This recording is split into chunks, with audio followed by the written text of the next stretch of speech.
Hola queridos amigos y amigas, bienvenidos a un comentario más de la lección de Escuela Sabática. Esta semana el título fue El tercer viaje misionero.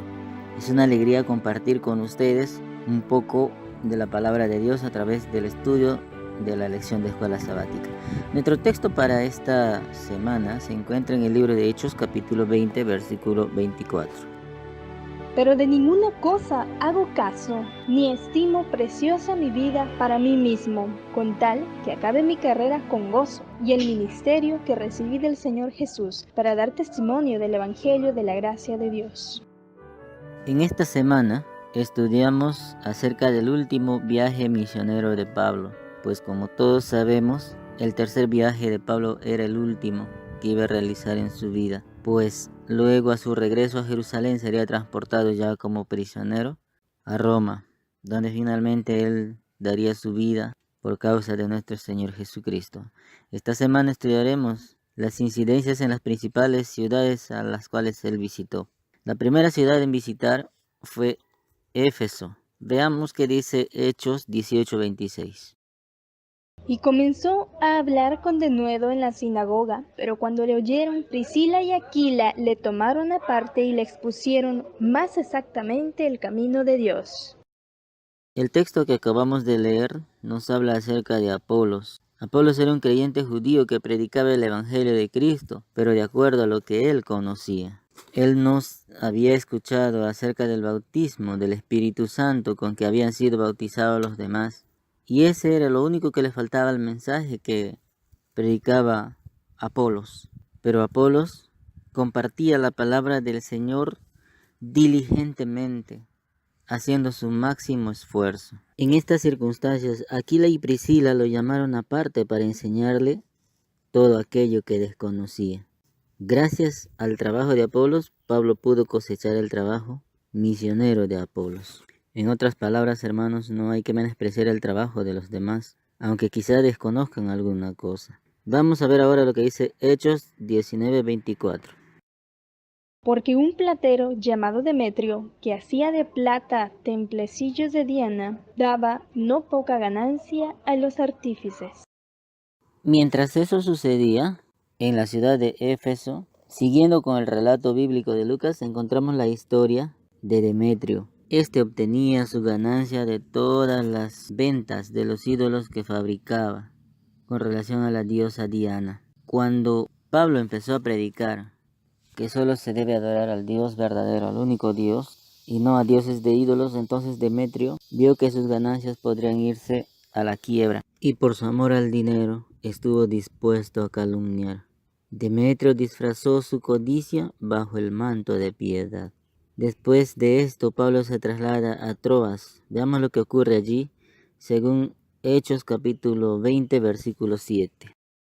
El primer día de la semana, reunidos los discípulos para partir el pan, Pablo les enseñaba, habiendo de salir al día siguiente, y alargó el discurso hasta la medianoche.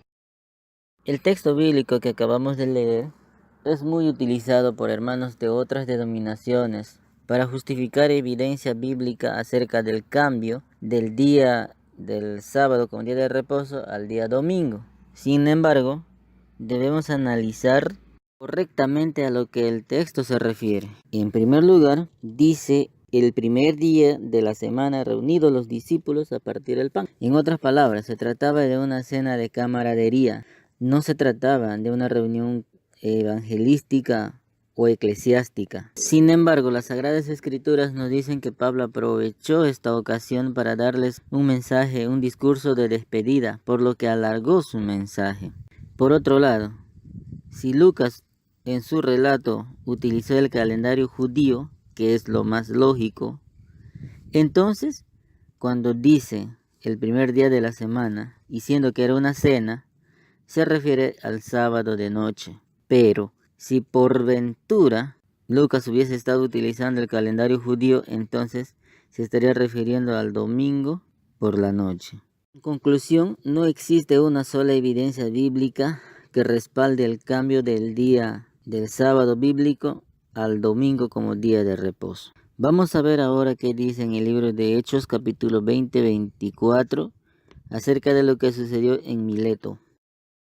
Pero de ninguna cosa hago caso, ni estimo preciosa mi vida para mí mismo, con tal que acabe mi carrera con gozo y el ministerio que recibí del Señor Jesús para dar testimonio del Evangelio de la gracia de Dios. Pablo, sabiendo que tenía que regresar a Jerusalén y presintiendo que ya no volvería a ver más a los hermanos de las iglesias a las cuales estaba visitando, convocó a los hermanos de las diferentes iglesias en Mileto para despedirse de ellos. Pablo no sabía lo que podría sucederle en Jerusalén, pero estaba listo incluso a dar su vida por causa del Evangelio. Pablo simplemente ya no tenía temor porque su fe estaba en Dios.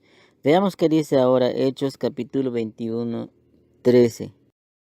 Entonces Pablo respondió: ¿Qué hacéis llorando y quebrantándome el corazón? Porque yo estoy dispuesto no solo a ser atado, mas aún a morir en Jerusalén por el nombre del Señor Jesús.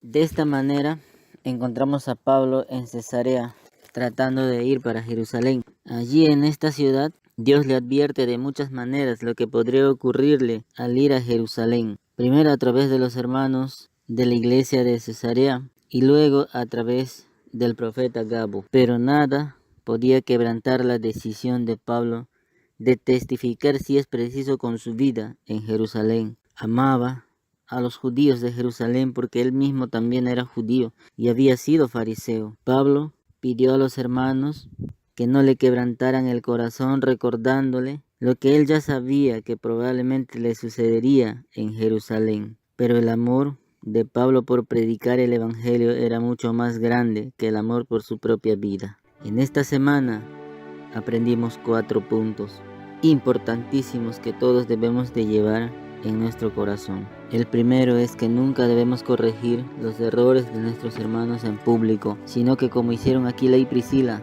cuando vemos a un hermano cometer un error, llevémosle a un lugar aparte y en privado corrijámoslo.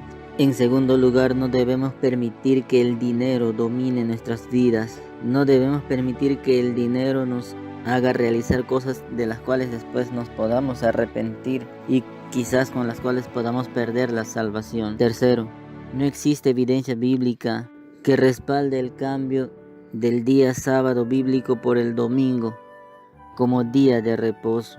Y cuarto, si confiamos en Dios como lo hizo Pablo, no tendremos temor cuando nos toque testificar de Jesús aún a costa de nuestras propias vidas. Queridos amigos y amigas, queridos hermanos y hermanas, estemos preparados, porque sin duda llegará el momento en que tengamos que, al igual que Pablo, testificar de la palabra de Dios arriesgando nuestras propias vidas. Que Dios te bendiga ahora y siempre. Amén.